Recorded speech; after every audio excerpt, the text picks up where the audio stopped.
Gayang temenanang. Jan atruk ya, Pek. Oh. Sekarang yo nek aku metu ora nganggo rap ngene iki ora gelem metu aku.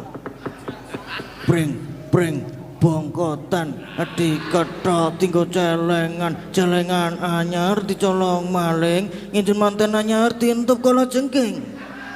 Ker syukur wong lanang kok pecicilan gawa banyu kok bececeran rupane ayu titel eceran rupa-rupa ayu njaluk duit 20.000 nek bak aduh lali ta aku wonge apa anane nek bab duit aku ra duwe dhek gelem pikire rangkul aku sak kencenge.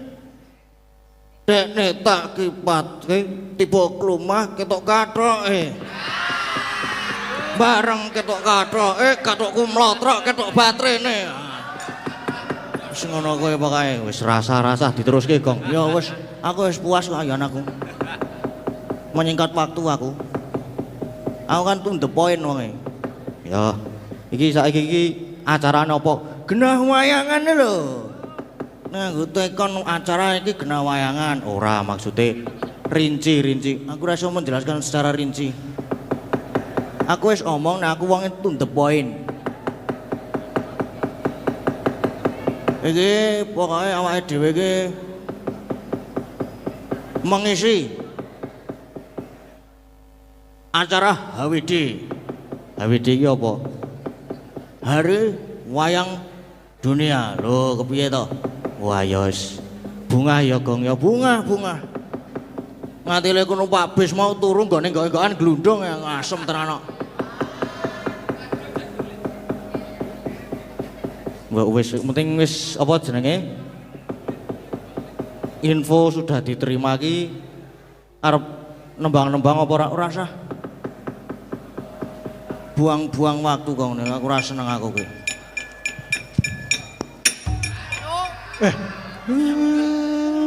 Bocah dolanan ora ngerti wayah.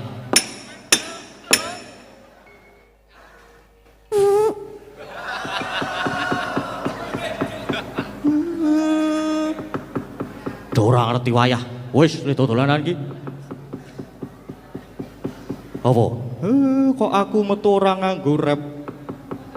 Pengen ta kowe, Pak? Iya.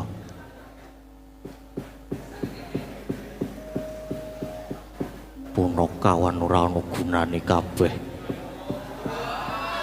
Minggat kono. Wes nesu kae. Wes genah nesu tole ayo gek do ditutke ndaramu Abimanyu kae. Apa? Tunjuk ujung bangtrate ayo le ayo yo moko Pak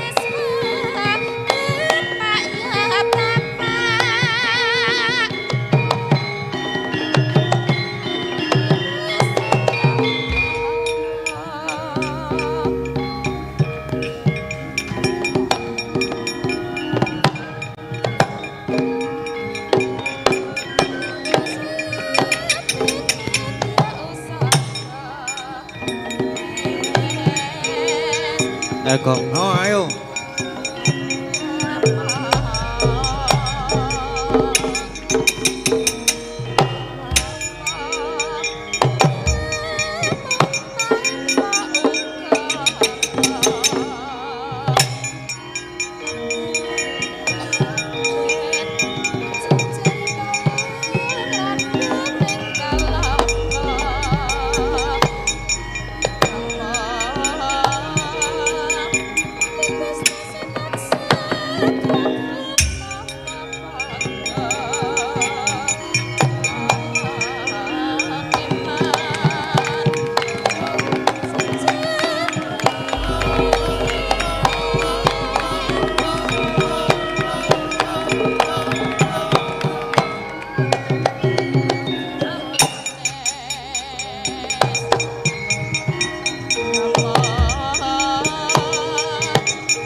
wah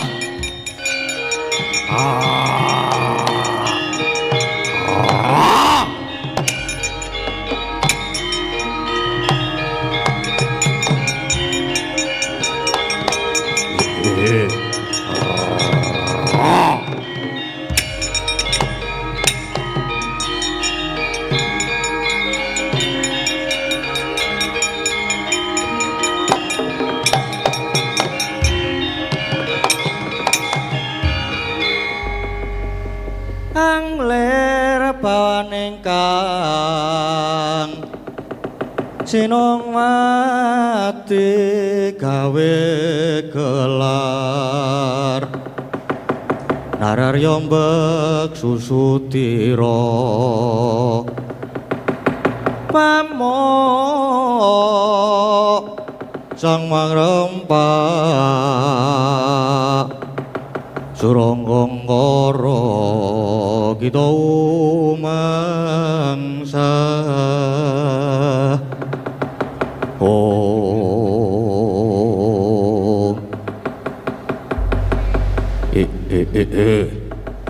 ana satriya lumebu ana krendha ana sapa satriya Plongkowati Raden Abimanyu kekasihku kowe sapa kang bau reksa alas kene aku jenengku Jaya Sudirga aku Jaya Lengkara ana wigati apa kowe lumebu ana alas iki nedya gayuh nugrahaning Gusti luwih becik kowe baliya alas iki dadi panguwasaku oleh mbacut ora oleh bakal tak ruda paripeksa wah lakon tak gagulung rimah-rimahe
Wah.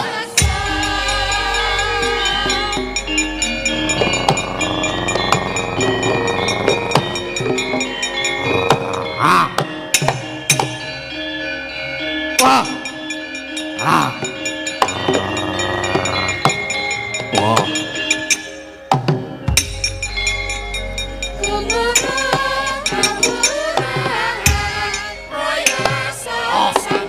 Wah.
Wah.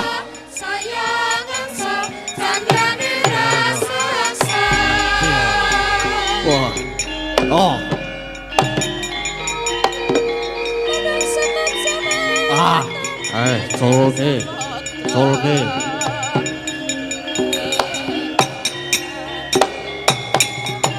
Oh. Ah. Ah. Ah. Wah.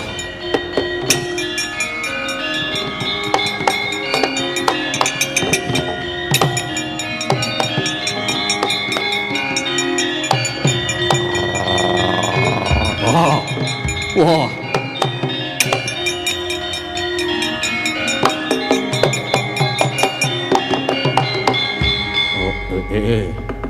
Kakang Jaya Sudirga tekaning pati. Wah, nanging ora dadi apa. Merga aku lan Kakang Jaya Sudirga bebasan raga loro nyawa siji. Wah, ya Kang tak lompati uripa meneh, Kang.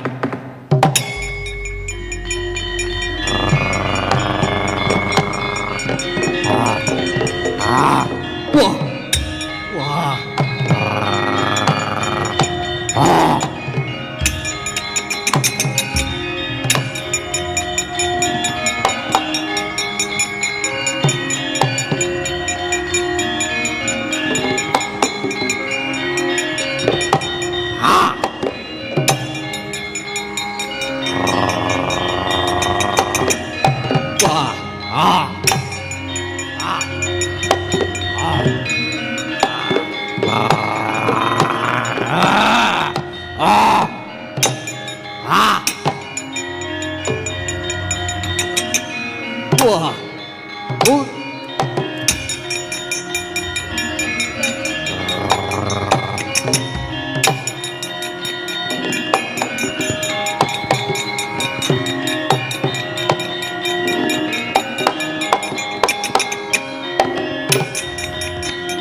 Wah.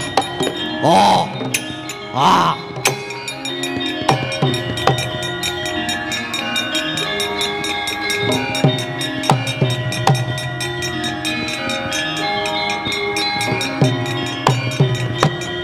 Ah. Wah, muduna, mudun. Wah. Ah. Wah. Ya, colke. Colke. Ah. Wah. Ah. Waduh.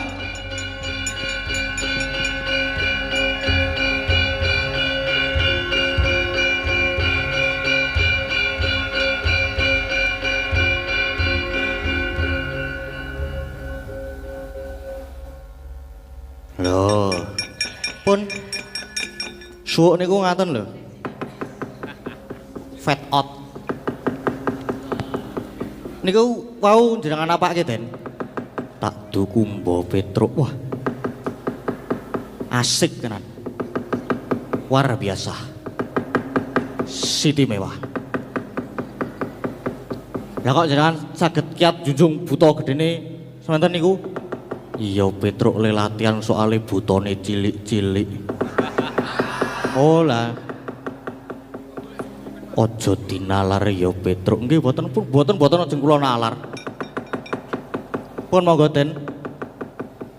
Nglajengaken lampah riyen ya Petruk. Ayo derekno aku nggih ndika ngestaken dawuh.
Putuku Nger.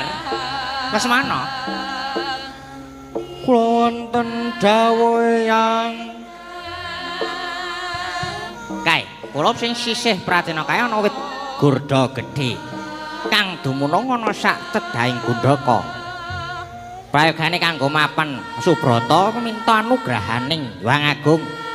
Wis enggal tindakno aja nganti rondening gawe. Eyang Tapa brata menika kangge menapa to Eyang? Kanggo nyambungke rasa lawan Gusti Kang Maha Kuwasa. Dimen sira bisa anggayuh kamulyan lair lan batin. Kula menika sampun mulya Eyang. Kula menika anak ratu, anake wong sugih. Boten sapriyatin nggo mantuk mawon kula pun luwe Yang. Oh, lak gondhong blekudung Nger Rasmana. Kowe iki calon ratu ya Nger. Ratu kuwi kudu mumpuni ing saliring reh. Ora mung hidup madang wae. Kudu gelem prihatin lan prihatin. Mara gage wiwitana anggonmu semedi ya Nger. Lah nek kula menika hidup ngombe kok, Mbah. Mboten madang ra masalah penting iso tuku ombe. Kowe iki ya meng padha wae. Wah, mara gage wiwitana anggonmu semedi ya Nger. Iya, Nger. Wis aja sumelang. Pone yang kelawan paman-pamanira Kurawa Nurada. Saka sak pembalang lawan jeneng sira Nger. Nggih, Eyang matur sembah nuwun.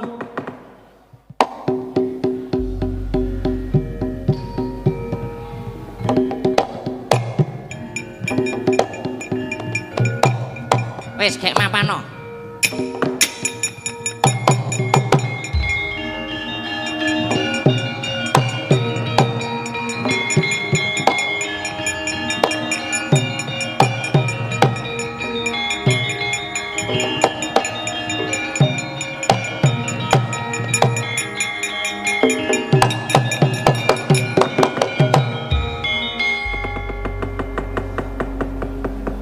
Meraina semubang iwang haruna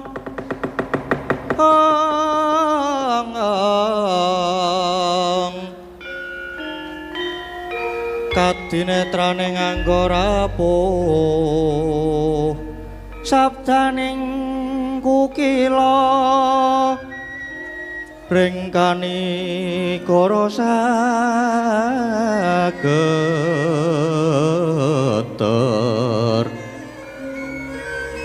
kene tuaning kong ler wuwu sing pini panca ong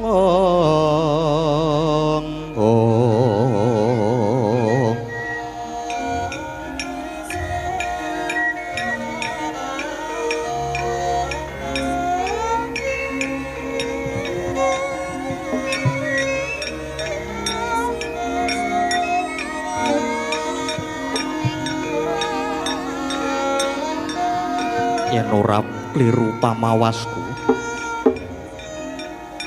iki putra Ngastina Raden Lesmana ing atase Semedi kok ora bisa wening rasane ya coba tak dedere bocah iki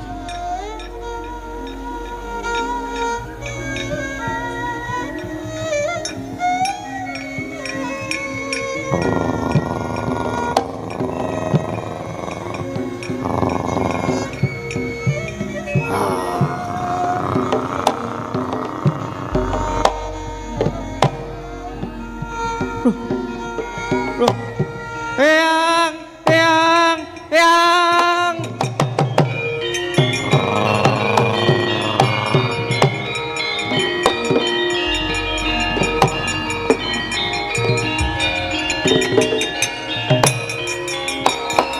Ya ampun, Eyang. Ya ampun.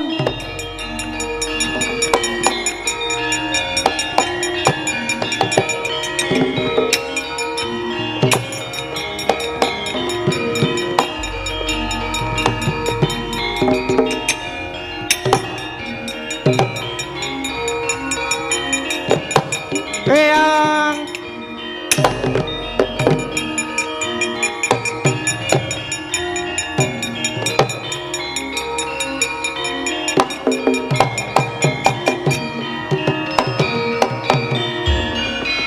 Ana apa, Ger?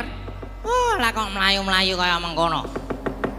Kaya lagi doyak karo kewan ganas. Nggih leres Eyang. Leser anu leres sanget. Lah banjur kepiye? Doyak apa? Kula dioyak kali macan Eyang. Wah lah ya kujur jan jeneng sira gagal tanantuk karya pancen godane kaya ngono kuwi kok Ger sira ora kuat godha ana macan wae wedi. Oh lah dalah Lesmana Ger piye to Lesmana dadian ngono sira gagal tanantuk wahyu wis prayogane bali ning Praja Ngastina wae. Nggih Yang.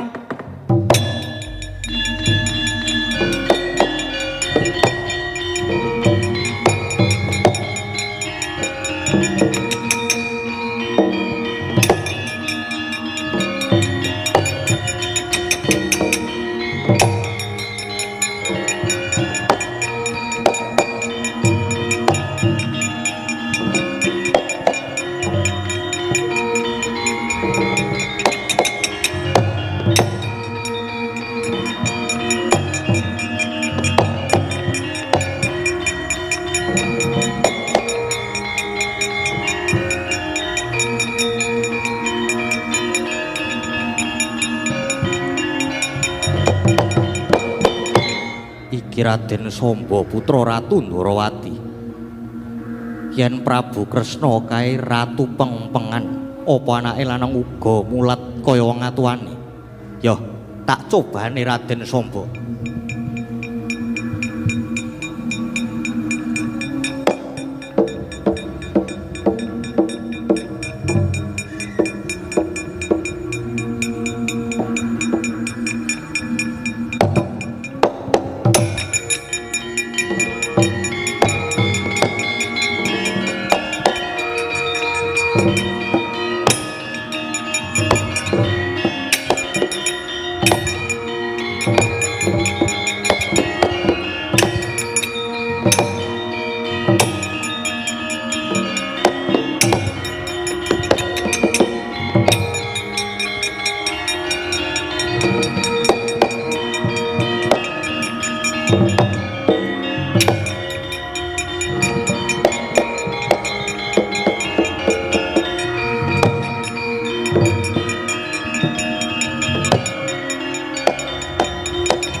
Apa to? Ora lidok ujare wong adaplok. Bola bali iki yen tekan mesti bisa ketekan Kang Ginayo. Tuladane iki kaya aku Raden Samba. Walah dalah. Dasar anak ratu kondang yen satriya limpat ing sembarang reh. Mula cethayan aku iki satriya pinunjul titah kang pinilih. Awit dina iki jagat bakal kebrebekan marang kondanging Samba. Kang wis sembada boyong marang wahyu cakraning rat.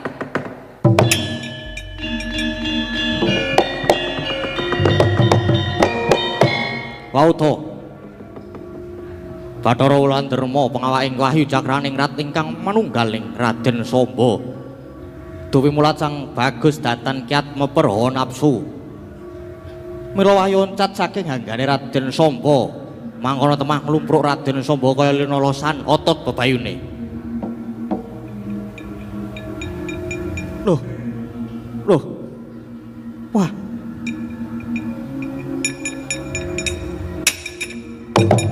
Loh. Wah, mati aku.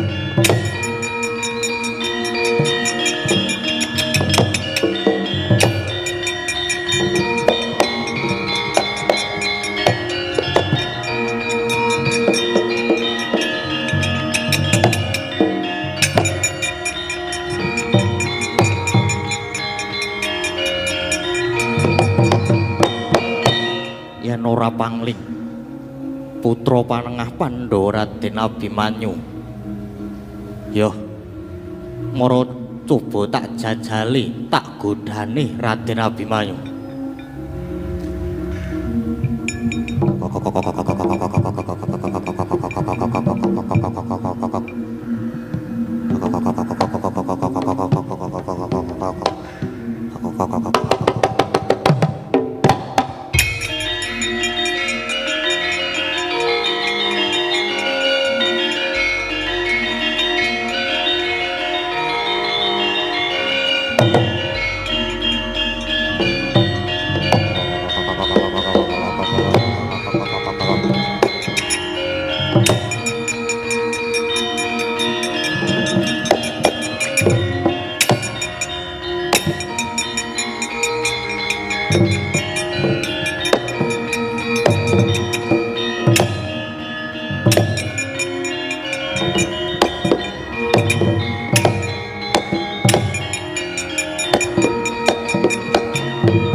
Satrio. Yo gini kowe ora gelem raoso karo aku. Mengkoton dhisik kisana. Ngalahke wong liya kuwi luwih gampang tinimbang ngalahke nepsune dhewe. Sediane mung bakal nggayuh wahyu kamulan ora nedya gawe pepati. Apa yen wis oleh wahyu kowe bakal golek kondang. Wah, lah dalah cetha kowe kepengin sugih lan kepengin mulya. Kanthi sugih bondo kowe bisa tumindak sak karepmu dhewe. Benerke kang luput ngluputke kang bener. Nginger marang jejeke ngadil luput pandakwamu. Ciptaning Abimanyu mung mligi mulyake marang kawula. Abimanyu ora bakal nutup mripat buntu talingan weruh kawula kajiret dening kasangsaran. Luwih becik Abimanyu lebur tumpur lamun tan bisa ngangkat kamulyaning bebrayan agung. Wah, iki sing tak goleki.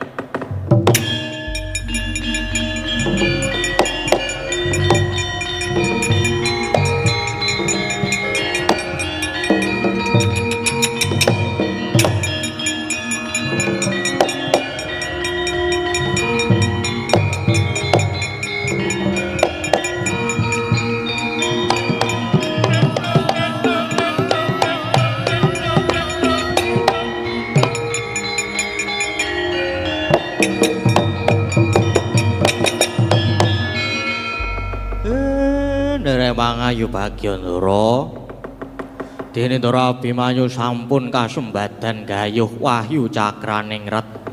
Iya Siwa Semar. Pun monggo.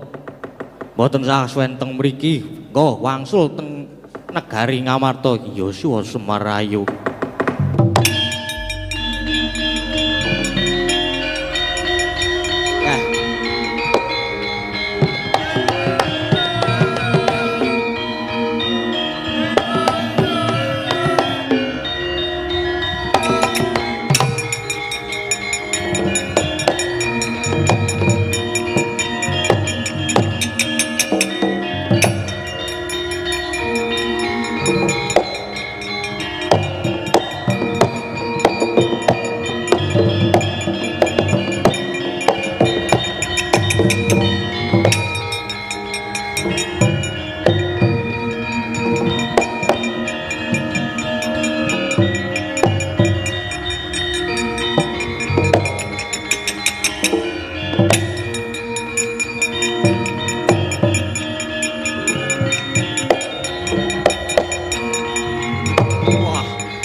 Tineng carita jeneng selawatara kali sasunderan apuranten wonten lebat kawula.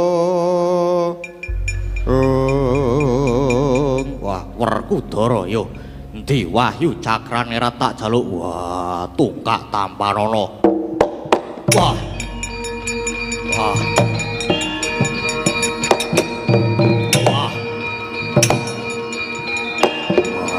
Bali.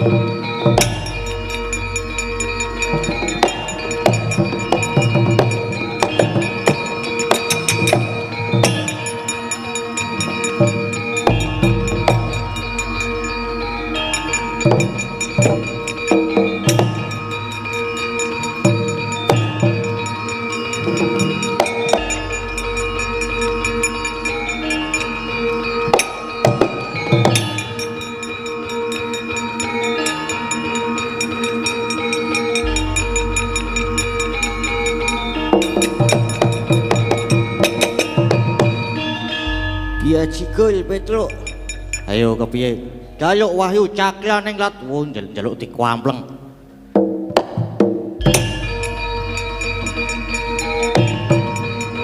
Aduh. Aduh. Aduh.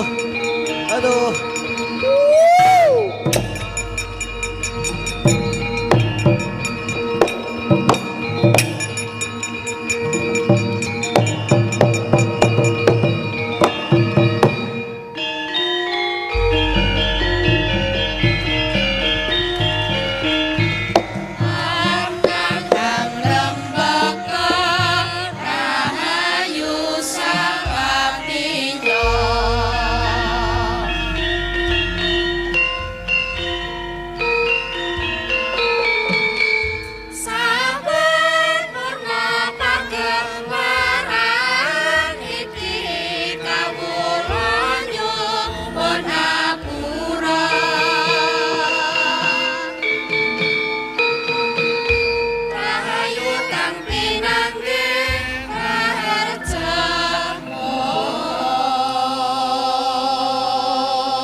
kabeh wae.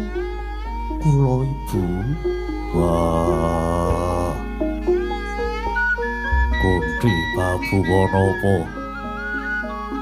Kula wonten dawuh pandika Ibu. Ya wis sawetara anggonmu Suwita. Ana pakuron saka 5. Saknyatane aku ya mung kepengin meling marang sak sira kabeh. Rehning iki bakal diadani pendadarane putra siswa saka 5. Kepinteran kuwi asale saka ngulir budi lan pamikir. Golek akal partikel temase abot dadi enteng sing adoh dadi cedhak. Banjur kasekten sing angka 2.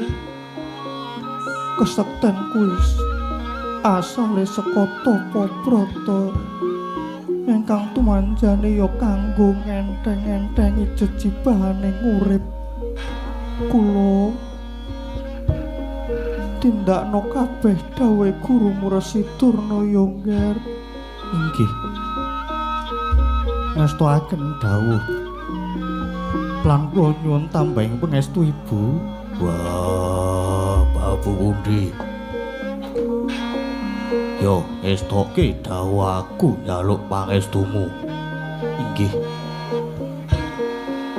Ngastuaken dawuh Ibu, kula pundi paduka Ibu.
Lumundur sang rakyana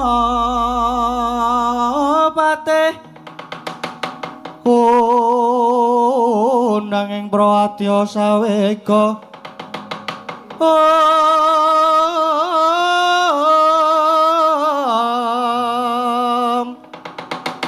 pasur tambur miang suling pepandhen daludak miwa bandira kakandha mawarna warna pindha jala diana sri kawuryan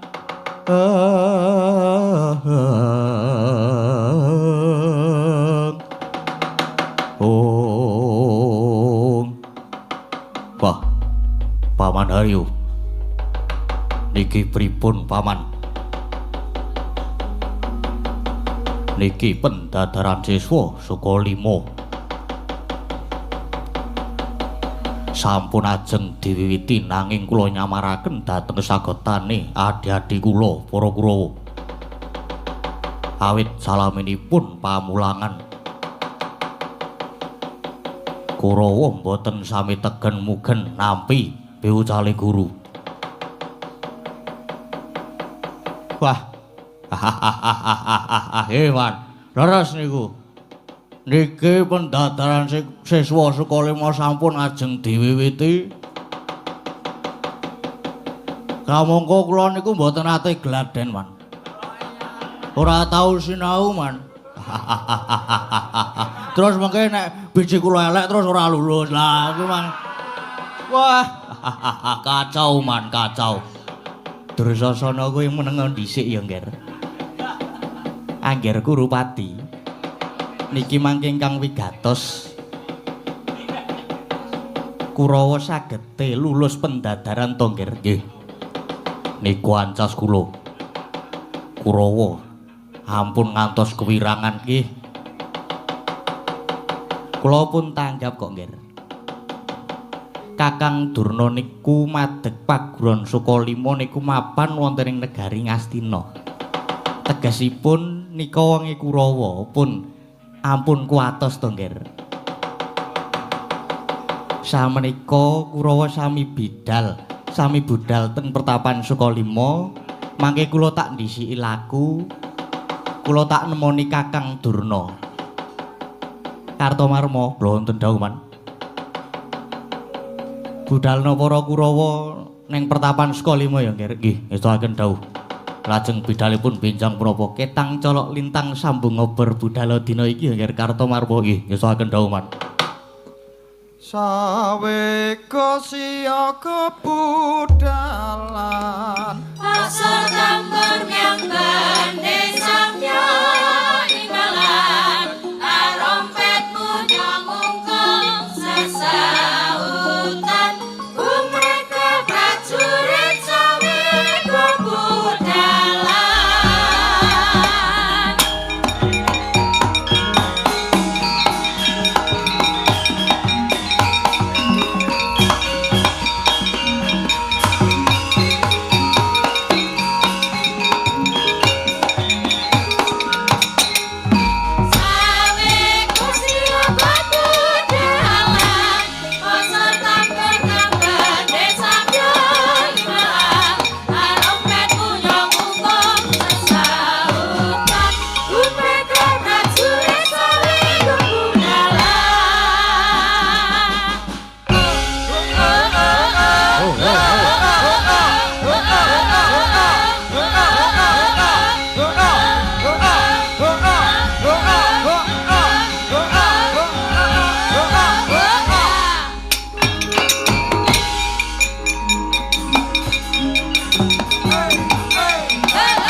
tampil ke muka memberi abah. Sabrak bergerak sabrak ayo angkat senjata. Maju-maju prajurit ayo pasti menang.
Chơi chơi ghép ra rồi chi giờ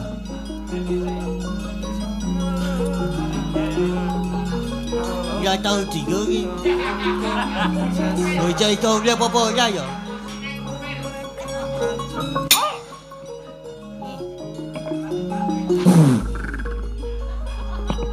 Wah, jan kalbune legen nek iki tenan.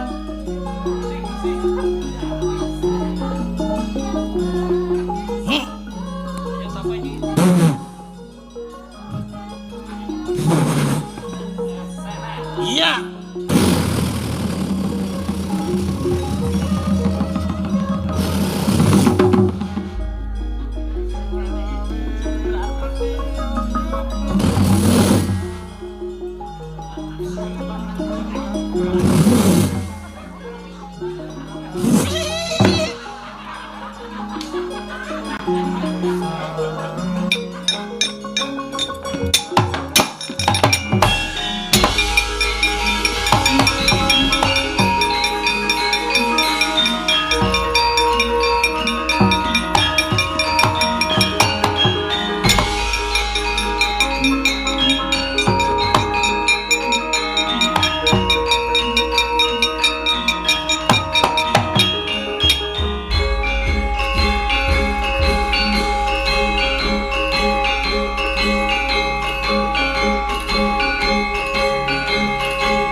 Lole.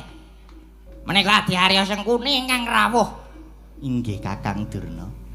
Kula ingkang sumangga sowan nyuwun pangapunten yen ganggu kamardikane Kakang Penemban. Nggih, mboten dados menapa Tepati? Wonten napa Tepati? Kakang Durna, napa siyos ngadani pendadaran saka lima? Nggih, lah siyos. Pripun kersane Adi Harya? Lah yen siyos kula mung ngajeng nyuwun keterangan.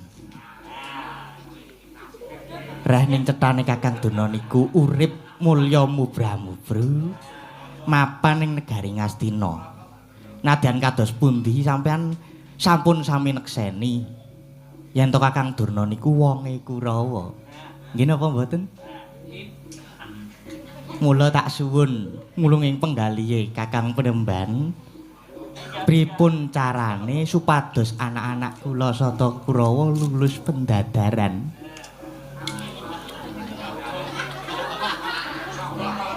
Kakang mboten sah panjenengan damel unggul tinimbang Pandhawa. Ya unggul jurite, ya unggul bijine. Cetane ngaten mawon.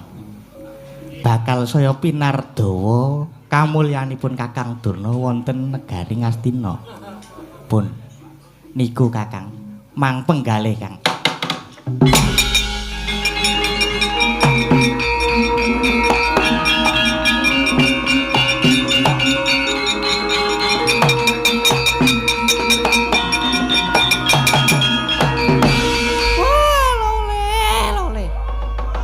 Blek godhong manyor-manyor prit. Gantil butute kisa. Adiharya,